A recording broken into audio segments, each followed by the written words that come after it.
Mic check, mic check. Well, Stephen A. Smith, if you didn't see how Tyrese Haliburton responded to the overrated comments, well, I don't know why you would go on national television and say he's not a superstar because that's just going to add fuel to the fire. So I, by no reason, see anything that could possibly go wrong with that statement, with that comment, with that.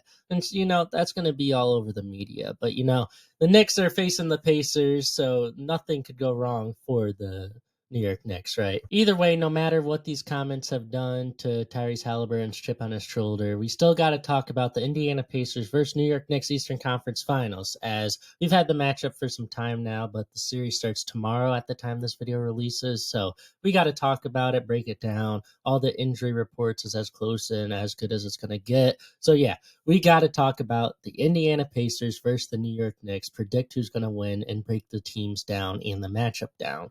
These two teams do not like each other. We saw this last postseason. Obviously, one of the main people in this rivalry, Dante DiVincenzo, is no longer with the Knicks. So he's not a factor in it, but there's still Villanova boys that probably don't like the Pacers. Tyrese Haliburton is a public enemy to the New York Knicks fan base. Let's just say that, because last year he was talking a lot of yin yang and whatnot, which made him alienate himself towards the Knicks fan base, which rightfully so. I mean, you got to do something right if you want to alienate yourself to the Knicks, but at the same time, he's going to have to be that villain if they want to win the series, because right now, Jalen Brunson is playing out of his mind. Jalen Brunson is the best clutch player in the game. Jalen Brunson is an all NBA first or second team player. Jalen Brunson is elite, and Jalen Brunson right now might be the best player in the NBA playoffs. All right. I know that's a crazy statement to make, but you look what he did to Boston. He was getting defenders like Drew Holiday, Jaylen Brown, Derek White, Jason Tatum before he got injured. Excellent on ball defenders that are known for making star players have off nights. Jalen Brunson just torched every single one of them. So I'm looking at that. I'm like, oh, shit. Indiana's defense isn't that good. Now, Indiana's a much improved defense compared to where they were last year. But then you look at their shooting guard, Mikal Bridges. He learning how to play basketball again.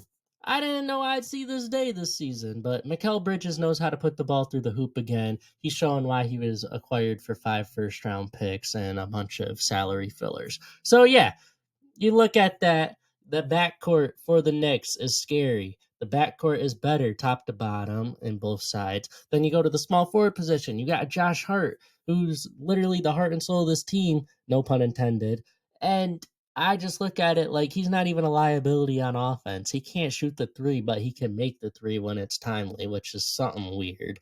I mean, it seems like he only makes shots in the final minute from the outside. That's just how I've looked at Josh Hart. But he's going to be the engine, the motor of this team. He's going to be the one to run the Knicks. And then you look at OG Anunoby. OG Anunoby, he's got the job of guarding Pascal Siakam pretty much the entire series, unless Mikal Bridges is getting torched by Tyrese Haliburton, which is probable, definitely a possibility. Either way, OG Anunoby, you shut down their second best player. The Knicks are going to be in a good situation. OG Anunoby, if he plays how he did in Game 6 against the Knicks, there's no shot they lose this series because that was a ridiculous performance. OG Anunoby's really the X factor of this series for the Knicks, along with Mikal Bridges. It's always one of those two because you don't know what you're getting from them offensively. Defensively, though, these two have been locking everybody up, which is a great sign. Then you look at the center. You got Karl-Anthony Towns. Karl-Anthony Towns, I don't think you're going to be as good in this series. I won't lie. Luke Cornett kind of humiliated you a little bit last round. You got Miles Turner. Miles Turner embraces physicality. Thomas Bryant embraces physicality, and the Pacers are a very physical team. Cat, you don't do well against physical teams. So I'm looking at that, and you're also playing against 5-out teams that run 5-out in the Indiana Pacers. The Pacers are a very elite 5-out team, and Miles Turner is probably the best matchup for Karl-Anthony Towns. Just something to pay attention to as the series goes on.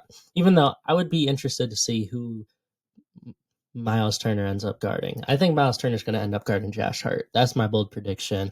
When the Pacers are at their best, Miles Turner's going to guard Josh Hart. Siakam is going to guard Karl-Anthony Towns. And then whoever you want to put on OG Anunoby is going to guard OG Anunoby. That's just my prediction right now. But yeah, anyways, back to more important things.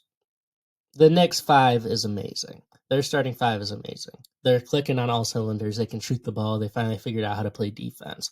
But does that defense hold up against a point guard that could torch you?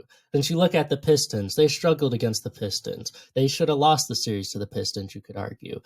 Everything about the Pistons is just as good, if not better, for the Indiana Pacers. The only thing that's weaker is the on-ball defenders, but Indiana's more experienced, and they got more bodies to throw at Jalen Brunson. And realistically, Indiana Pacers are just way more connected than any team in the Eastern Conference. And you just look at it, Tyrese Haliburton has played out of his mind in the playoffs. He's literally running the show, and he's gotten big contributions from not Pascal Siakam. Pascal Siakam's kind of disappointed me so far these playoffs. He hasn't been bad by any stretch, but he hasn't been the Pascal Siakam that we saw last year when he was taking over games, which he's very capable of doing this year for the Pacers against the Knicks, since the Knicks are one of the teams he went off against last year.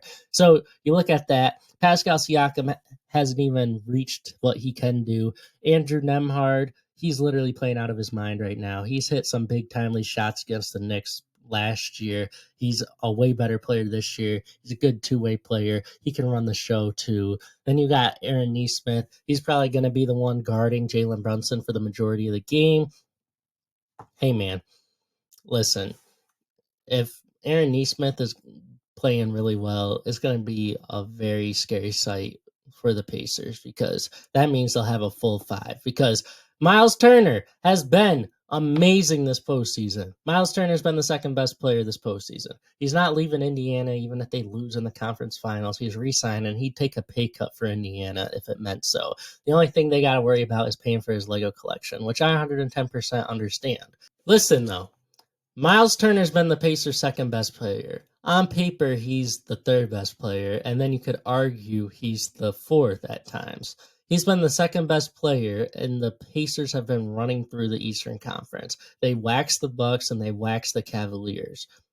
Now they have a chance to wax the Knicks. And just because the Knicks have a better starting 5 doesn't mean the Pacers are going to go down, even though it's such a substantial difference. Because you look at the depth of this team, my goodness, they got 5 good players that can come off the bench. There's a high-paced team, right? Here's the difference between the two teams the Knicks have played and the Pacers. The Pacers play at an unbelievably fast pace that will drain the starting 5 of the New York Knicks. That's the one concern. Since you look at the Pistons, they have a run and gun type system, but it's really solely relied on Cade Cunningham, and Cade Cunningham walks the ball up the court. He goes for a pick and roll. Tyrese Haliburton just gets it and runs. He just gets it and runs. The Boston Celtics, they just get it and chuck up a 3 as fast as they can. That's all it is. This Pacers team has both of those styles incorporated under one, and their offense and the transition is amazing. And I really do think the Pacers are a better shooting team than the Pistons, than the Celtics were. I mean, the Celtics are obviously a better shooting team, but come on. We all know how bad they were against the Knicks this playoffs run. So I look at it, the Pacers are the best three-point shooting team in the NBA right now. They don't miss the shots. They get them up, they hit them, but they also diversify outside of that. As they can get downhill, they get to the basket, and they've dominated the interior.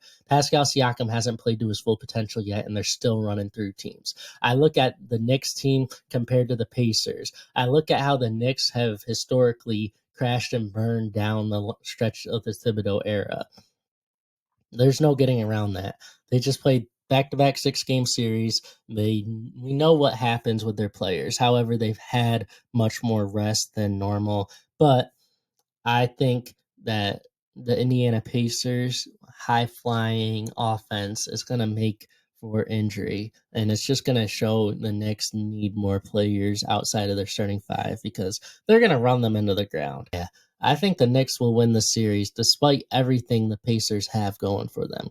The Pacers are a better shooting team. They're a better fast-paced team. They're a better top-to-bottom defensive team.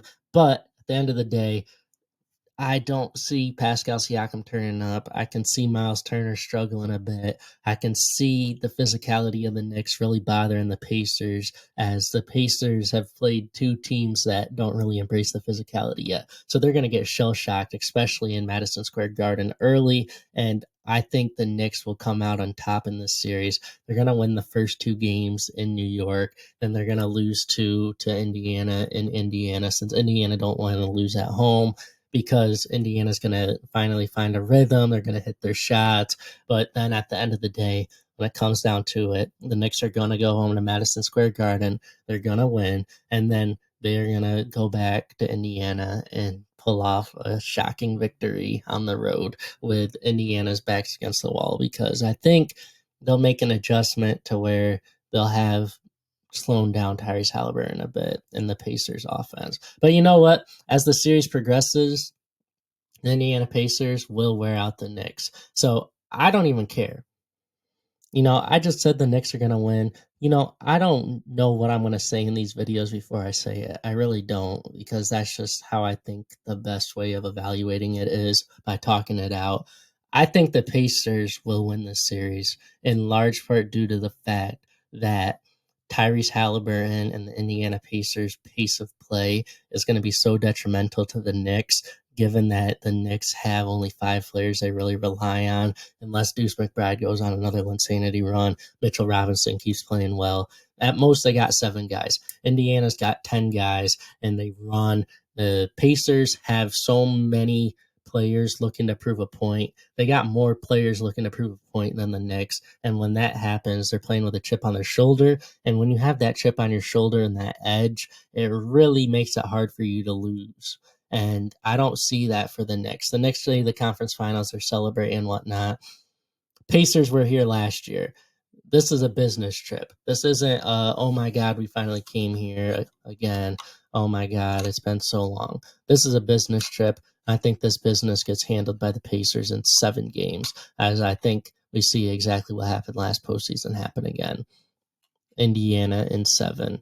I just said the Knicks were going to win, but I'm changing. I'm going to pick with what I want to see and what I think is going to happen. Since I could look at everything we know about the Knicks on paper, their starting 5 and everything we've seen on paper, but at the end of the day, you got to trust your basketball instinct. And I think the team and how they're coached, I think the Pacers got a better coach. They got more depth. They got a superstar at the helm of everything. They know exactly how to run New York into the ground, and that's what they're going to do. So I'm got Indiana Pacers in 5.